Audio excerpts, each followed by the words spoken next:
प्यारे बच्चों, class 11th के एग्ज़ाम के लिए अर्थशास्त्र में अब हम लोग चैप्टर बाय चैप्टर महत्वपूर्ण ऑब्जेक्टिव प्रश्नों को देखेंगे। मैंने इस चैनल पर इकोनॉमिक्स के 5 सेट को बता दिया है और साथ ही जैक द्वारा जारी किया गया मॉडल प्रश्न पत्र को भी बता दिया है। यदि आप लोगों ने उसे नहीं देखा है तो आप चैनल को सब्सक्राइब कर लीजिए, बेल आइकन को दबाकर ऑल नोटिफिकेशन ऑन कर लीजिए और प्ले लिस्ट में जाकर आप देख सकते हैं। चैप्टर बाय चैप्टर हम लोग ऑब्जेक्टिव प्रश्नों को देखते हैं। तो पहला चैप्टर है आपका अर्थशास्त्र क्या है। तो चलिए हम लोग आज कुछ नया सीखते हैं। तो सबसे पहले है क्वेश्चन, अर्थशास्त्र का जनक किसे कहा जाता है। तो हम लोग सभी जानते हैं अर्थशास्त्र का जनक कौन है, तो आपका एडम स्मिथ है। तो आपका पहला का हो जाएगा ए। ये क्वेश्चन आपका जैक में 2020 में क्वेश्चन ये आया था। दूसरा है वेल्थ ऑफ नेशन पुस्तक के लेखक कौन थे। तो ये भी जैक 2020 में आया था। तो वेल्थ ऑफ नेशन कौन लिखा था, तो 1776 ईस्वी में एडम स्मिथ ने लिखा था इसको। तो यहाँ पर आपका बी ऑप्शन करेक्ट है। फिर आपका तीसरा है अर्थशास्त्र धन का विज्ञान है, यह किसका कथन है। तो ये अर्थशास्त्र के जनक एडम स्मिथ का ही कथन है कि अर्थशास्त्र धन का विज्ञान है। तो आपका तीसरा का भी बी हो जाएगा। चौथा है अर्थशास्त्र सीमित साधनों का विज्ञान है, यह किसका कथन है। तो यह आपका जो कथन है वो रॉबिन्स का कथन है। इन्होंने चयन संबंधी तर्कशास्त्र का विज्ञान अर्थशास्त्र को माना है और 1932 में अपना किताब लिखे थे ए nature of significance of economic science. पांचवा है अर्थशास्त्र की कल्याण संबंधी परिभाषा किस अर्थशास्त्री द्वारा दी गई है। तो कल्याण संबंधी परिभाषा मार्शल द्वारा दिया गया है प्रिंसिपल ऑफ इकोनॉमिक्स में। उनके किताब का नाम क्या था, प्रिंसिपल ऑफ इकोनॉमिक्स। इन्होंने इस किताब की रचना 1890 ईस्वी में किया था।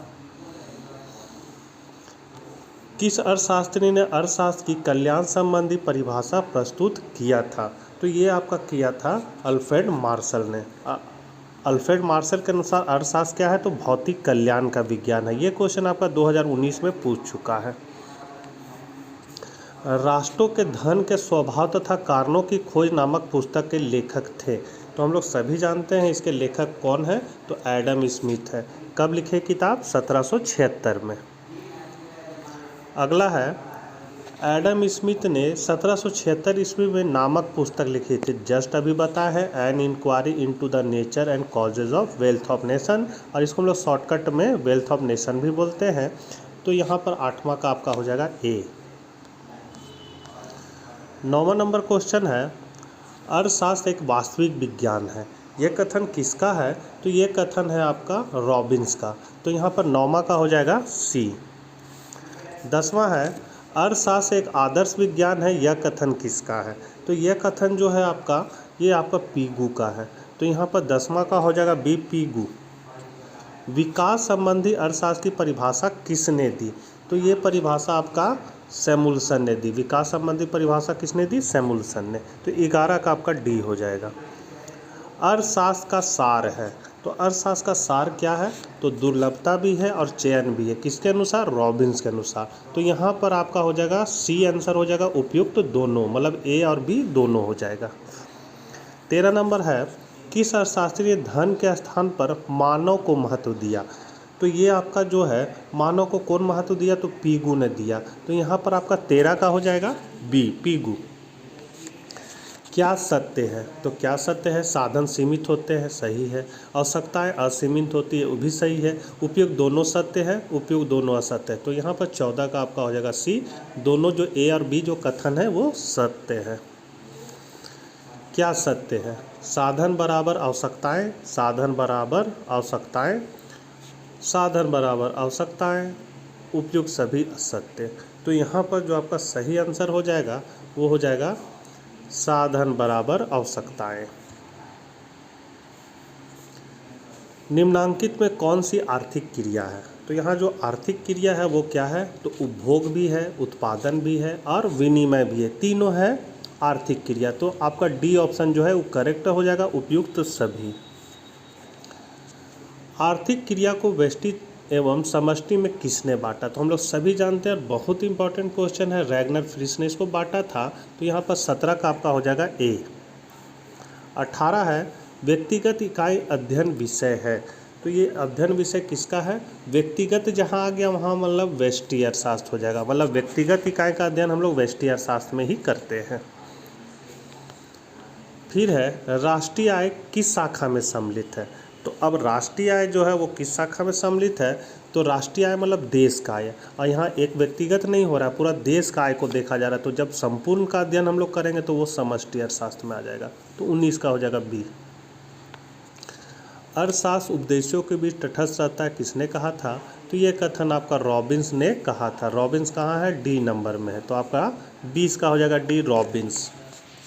अगला है 21 नंबर क्वेश्चन कि आर्थिक क्रियाओं के प्रकार है। तो आर्थिक क्रियाओं के क्या प्रकार है?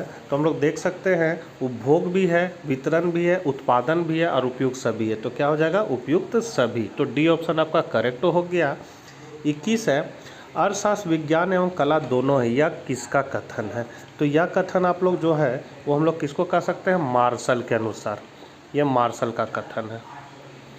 फिर है अर्थशास्त्र की आधुनिक परिभाषा को किस नाम से पुकारा जाता है? तो आधुनिक परिभाषा को हम लोग जानते हैं किस नाम से पुकारते हैं? तो विकास केंद्रित परिभाषा के रूप में पुकारते हैं। तो यहाँ 24 का आपका डी हो जाएगा। 25 है आर्थिक विकास के लक्ष्य को प्राप्त करने के लिए मुख्य समस्या साधनों के विकास एवं वृद्धि की होती है, यह किसका कथन है? तो यह जो कथन है वो आपका है सैमुअल्सन का। तो यहाँ पर आपका डी हो जाएगा सैमुअल्सन। फिर है दुर्लभता का दृष्टिकोण प्रस्तुत करने वाले अर्थशास्त्री थे। तो दुर्लभता संबंधी परिभाषा कौन दिया है? रॉबिन्स ने दिया है। तो यहाँ पर आपका हो जाएगा 26 का डी। एडम स्मिथ के अनुसार अर्थशास्त्र क्या है? तो धन का विज्ञान है। तो 27 का ए हो जाएगा धन, यहाँ धन भरा जाएगा, धन का विज्ञान है। अब अगला चैप्टर है आपका चैप्टर 2 से। देखिए चैप्टर 2 है आपका सांख्यिकी अर्थ क्षेत्र और महत्व से। तो यहाँ पर आपका जो पहला क्वेश्चन है वो क्या है कि एक वचन रूप में सांख्यिकी की प्रथम अवस्था क्या है? तो हम लोग सबसे पहले एक वचन रूप में हम लोग क्या करते हैं? तो आंकड़ों का एकत्रीकरण करते हैं। तो यहाँ पर पहला का हो जाएगा ए। दूसरा क्वेश्चन है सांख्यिकी से आशय है। तो सांख्यिकी से आशय क्या है? तो केवल समंग, केवल सांख्यिकी विधियाँ। तो हम लोग ये दोनों है इसका सांख्यिकी का, तो इसलिए आपका सी ऑप्शन हो जाएगा उपयुक्त दोनों। तीसरा नंबर क्वेश्चन है सांख्यिकी का जन्मदाता है। देखिए बहुत इंपॉर्टेंट क्वेश्चन है ये। तो सांख्यिकी का जन्मदाता कौन है? तो ए हो जाएगा गॉटफ्राइड एकेनवाल। कहीं कहीं आकेनवाल लिखा रहता है, कहीं एकेनवाल रहता है, तो यही होगा गॉटफ्राइड। आकेनवाल रहे चाहे एकेनवाल रहे, एक के है। तो तीसरा का ए हो गया। चौथा नंबर क्वेश्चन है सांख्यिकी गणना का विज्ञान है, किसका कथन है? तो ये कथन आपका बाउले का है। तो ये कथन किसका हो गया? ए एल बाउले का। पांचवा है सांख्यिकी का कार्य है। तो सांख्यिकी का कार्य क्या है? तो जटिलता को सरल बनाती है। तो यहाँ पर पहला हो गया। सांख्यिकी है, सांख्यिकी क्या है? तो केवल कला है, केवल विज्ञान है, या विज्ञान और कला दोनों है? तो यह दोनों है, तो यहाँ सी हो जाएगा। सातवां है बहुवचन के रूप में सांख्यिकी का सरल अर्थ क्या है? तो सांख्यिकी का सरल अर्थ है समग्र जनसंख्या। बहुवचन मतलब बहुत सारा। तो यहाँ पर आपका सातवां का बी हो जाएगा।